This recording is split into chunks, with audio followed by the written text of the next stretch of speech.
नमस्कार सबैजनामा म फेरि आएको छु हजुरको सामु नयाँ मेरो ब्लग लिएर।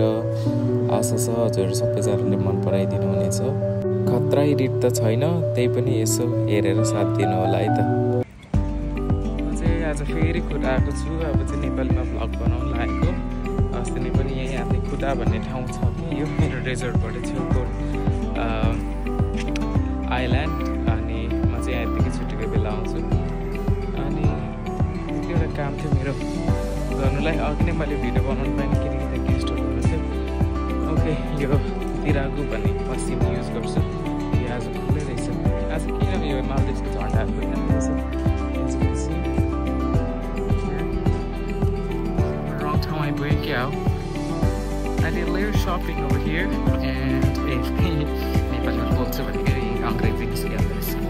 म चाहिँ थोरै सपिङ गरेँ अनि म चाहिँ एउटा भियोला भन्ने क्याफेमा जानु लागेको। बाटै बिर्सेँ जस्तो लाग्यो चाहिँ। अनि थाहा छैन ए ठिकै ठाउँमा आएछ। के बाटो जानेछु नयाँ नयाँ ठाउँ यसो एक्सप्लोर गरेको नि। यहाँनिर चाहिँ अहिले हिँड्दाखेरि मलाई यस्तो उतै घरतिरै हिँडिरहेको जस्तै याद आइरहेको छ। बगरतिर हुन्छ नि, खोलाको बगरतिर। त्यही भएर म यो आइल्यान्ड आउँछु कि मेरो काम गर्ने ठाउँबाट छेउमा हो नि त। अनि त्यही भएर यहाँ आउँछु कहिलेकाहीँ यसो रिफ्रेस हुनलाई। दिमाग रिजोर्टमा त रिजोर्ट मात्रै छ नि त। अनि कहीँ जानु के गर्नु कति चाहिँ हो, त्यही सधैँ देखेको सधैँ बसिरहेको ठाउँ। यहाँनिर चाहिँ अब यसो यताउता हिँडिन्छ नि त, मान्छेहरू हुन्छ। गाउँ हो नि त, यो त गाउँ चाहिँ आइल्यान्डको गाउँ। अनि त्यही भएर यसो आउँछु म चाहिँ कहिलेकाहीँ। ल ठिकै छ, मैले रेस्टुरेन्ट भेटेँ।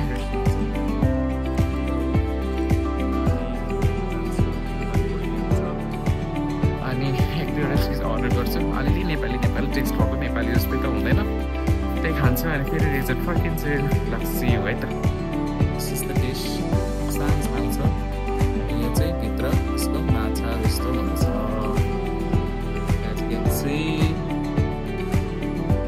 होइन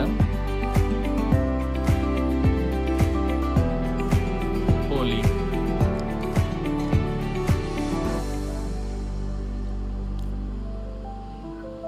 हल्का पिरो पिरो हुन्छ कि। नेपालीहरूले त पिरो पिरो खाने भइहाल्यो। समुद्रको पानीले समुद्रको पानी नहुँदै ताक्लो हुनु लाग्यो। झन् समुद्रको पानीले खुइलिन लगाइसक्यो। मेरो बोट चाहिँ त्यही 6:15मा आइपुग्छ नि त। भर्खर 5:20 भयो। अस्ति नै पनि 5:20 नै भएको थियो। अहिले नि 5:20 नै भयो। त्यतिन्जेलसम्म यहीँ बस्छु एकछिन। अनि अहिले चाहिँ म उता पनि जान्छु बोट पर्किने ठाउँमा। जान्छु रिजोर्ट, ब्याक टु रियालिटी। पैसा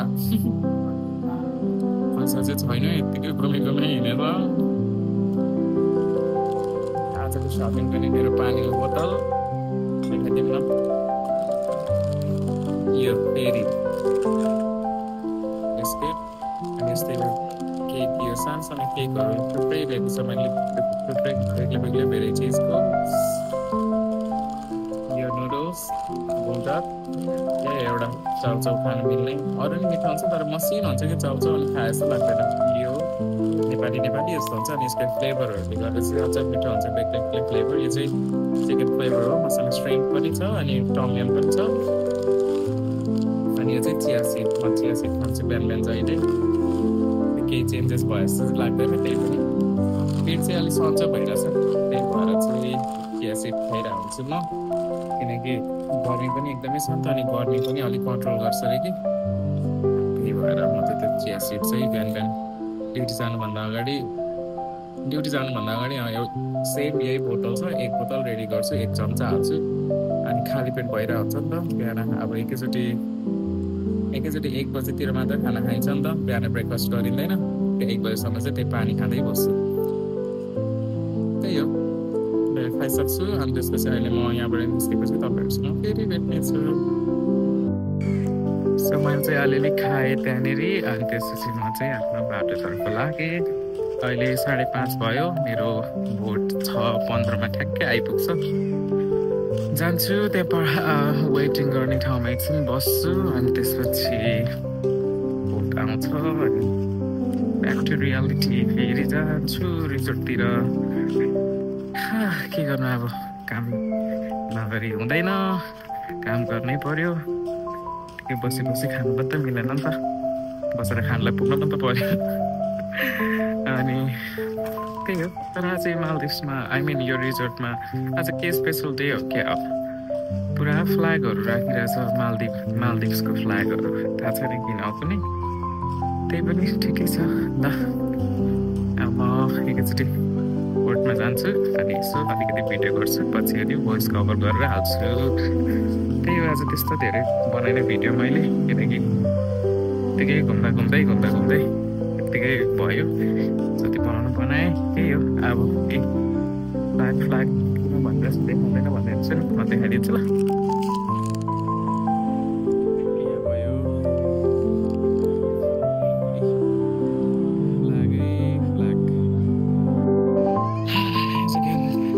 मेरो छायामा यसरी हिँडिरहेको छु लखर अनि यो चाहिँ बोट हुने ठाउँ हो मेरो बोट चाहिँ यताबाट आउँछ अनि यहाँनिर यतातिर रोक्छ अनि म चाहिँ यहाँ परको वेटिङ गर्ने ठाउँमा बस्छु यस्तै छ आइल्यान्ड लाइफ चाहिँ यता हेर्नु समुद्र उता हेर्नु समुद्र धन्नै यो अलिअलि बोट बिरुवाहरू रोपेछ र सो हरियाली देख्न पाइन्छ नत्र त यो पनि नभएको भए त म त पागल हुन्थ्यो होला मान्छेहरू दुबईतिर कतातिर हरियो परियो हुन त हुन्छ होला तर कसरी बस्छ होला जस्तो लाग्छ कि अनि यहाँ त यस्तो टापुहरू पर छ नि यस्तो मात्रै देख्छ अनि मान्छेहरू वात्त परेर चुपचाप भएर हिँड्छ नेपालीहरू त कति हँसिलो बाहिरको मान्छेहरू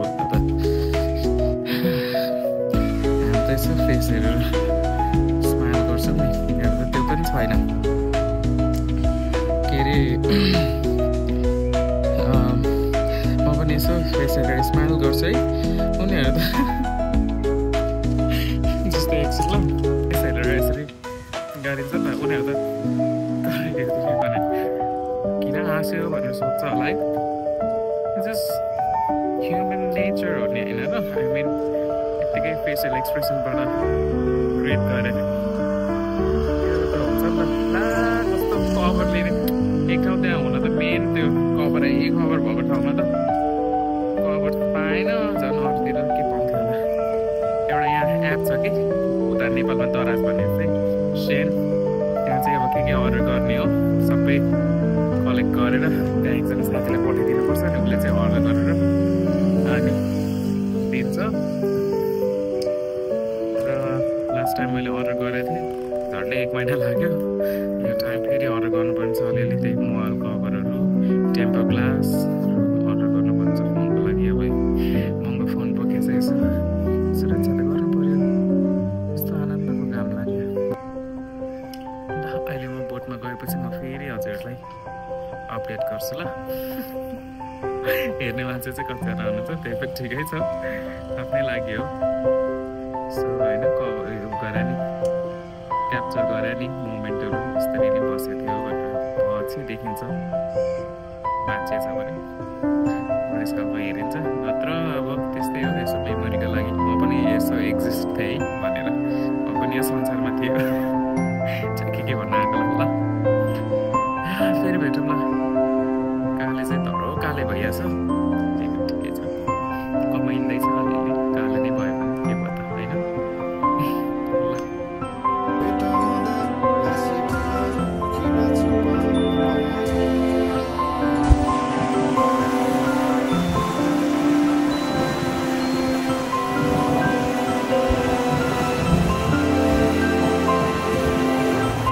चाहिँ म सबै घुमघाम गरेर अब रिजोर्ट फर्किँदैछु अब काम पनि त गर्नु पऱ्यो नि त यसो अलिअलि रिफ्रेसमेन्टको लागि भनेर चाहिँ म त्यहाँ कुडा जान्छु कुडा उबाउदु भन्ने ठाउँमा ल अब कहिले हुन्छ फेरि अर्को भ्लगमा भेटौँला है त सबैजनाको दिन शुभ रहोस्।